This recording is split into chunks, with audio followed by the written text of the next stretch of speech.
bạn bị số bong bóng ngọc nia nhà này dương thưa ca bị thị hàng thành miệng ngọc nia cái tha ca bị ngày trong kênh miệng bạn sang họ cứ cho khăn mình tên bạn cho một đo lộ nó chất làm lên bênนี้คือviệc bạn bỏ là từ lời mình bạn khai bạn phải chỉ mà thầy thì rồi hỡi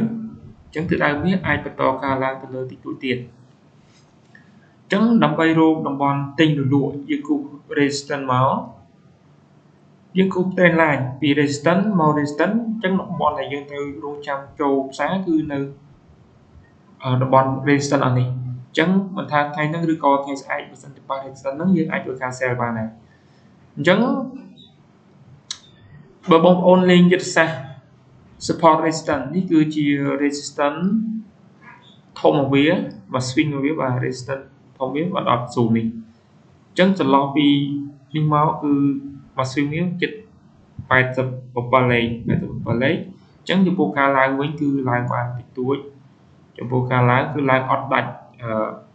resistance នេះវិញទេឡើងគឺឡើងបានត្រឹមនេះបន្តការចុះ break ចុះមក break support នេះទៀតអញ្ចឹងបន្តការឃ្លីមដល់ក្រោមហើយឥឡូវ retracement ឡើងទៅលើវិញហើយអញ្ចឹងការឡើងនេះក៏មិនងាយក្នុងការដាច់ resistance នេះដែរបងប្អូន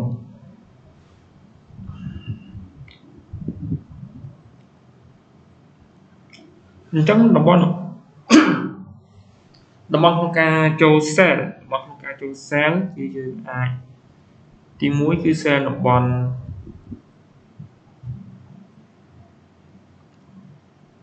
នេះបងប្អូនគឺតំបន់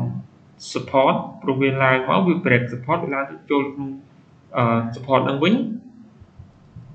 ឡើងទៅចូលតំបន់ support នឹងវិញវានឹងចុះមកវិញហើយបាទចឹងការចុះមកវិញអាចនឹងមកធ្វើ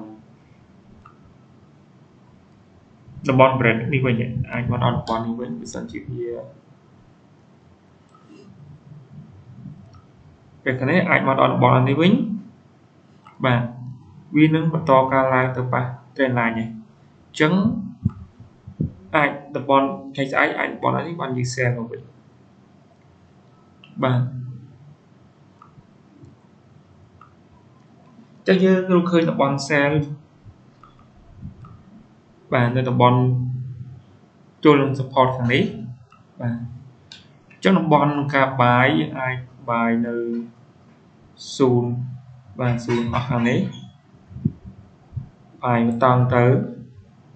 ហើយមួយទៀតគឺ buy នៅតំបន់បាទគឺ support តែម្ដងតំបន់ support វាខាងនេះ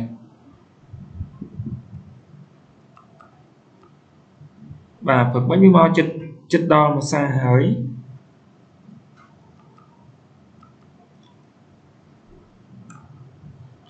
ចិត្តដល់មួយសាហើយអញ្ចឹងយើងធ្វើការ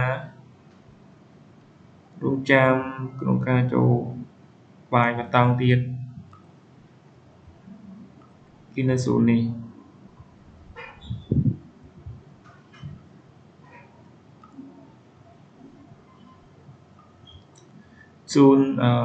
ក្នុងតម្លៃ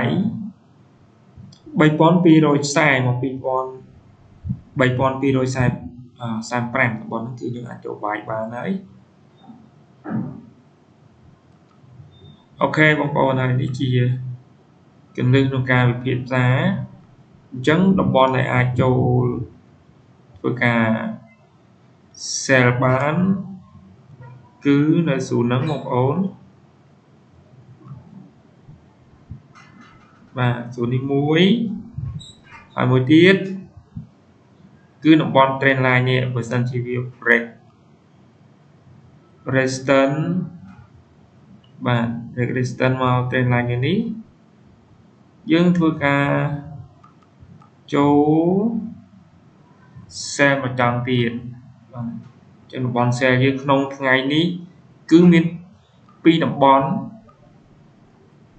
sell ថ្ងៃនេះមាន2តំបន់ buy របស់យើងក៏មាន2តំបន់ដែរតំបន់ buy មាន2តំបន់វាអាចនៅក្នុង0នេះឬក៏នៅក្នុង0នេះបាទអាចមកនៅក្នុង0អស់ហ្នឹង តំបន់ដែលយើងធ្វើការបាយ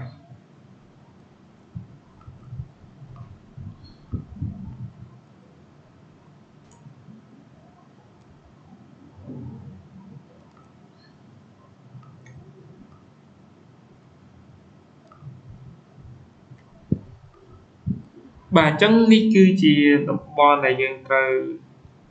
រងចាំនៅការទិញឬក៏លក់តំបន់នេះគឺតំបន់ sell តំបន់នេះគឺតំបន់ buy អញ្ចឹងបងប្អូនអាចរងចាំក្នុងការចូលផ្សារនៅក្នុងតំបន់អស់នេះគឺបងប្អូនមានឱកាសនឹងទទួលបានផលចំណេញច្រើនដោយសារតែវាជាស្រួលហើយតែចាំថាតំបន់ទី1គឺជាតំបន់ដែលត្រូវយើងចូលឆ្មក់ជាមួយទីផ្សារតំបន់ទី2គឺយើងត្រូវវាយបកហើយបើសិនជាជាប់ហូលពីចន្លោះនេះយើងចូលក្នុង lot size ទំហំដែលយើងអាចហូលបានយើង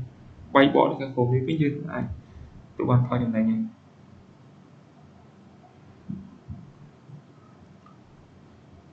បាទអូខេបងប្អូននេះគឺជាបច្ចេកទេសខ្លះៗទាក់ទងជាមួយនឹងការវិភាគតាម technical អញ្ចឹងទីផ្សារវាអាច follow ទៅតាម fundamental ដែរអញ្ចឹងបើសិនជាតើមកព័ត៌មានបងប្អូនត្រូវតាមដានព័ត៌មានដែរយើងអាចផ្ដោតលើ technical តែមួយមុខទេបាទអូខេបងប្អូននេះជាការវិភាគផ្សារខ្លីៗបងប្អូនមើលទៅគឺតំបន់ចូលផ្សារទិញឬក៏លក់អញ្ចឹង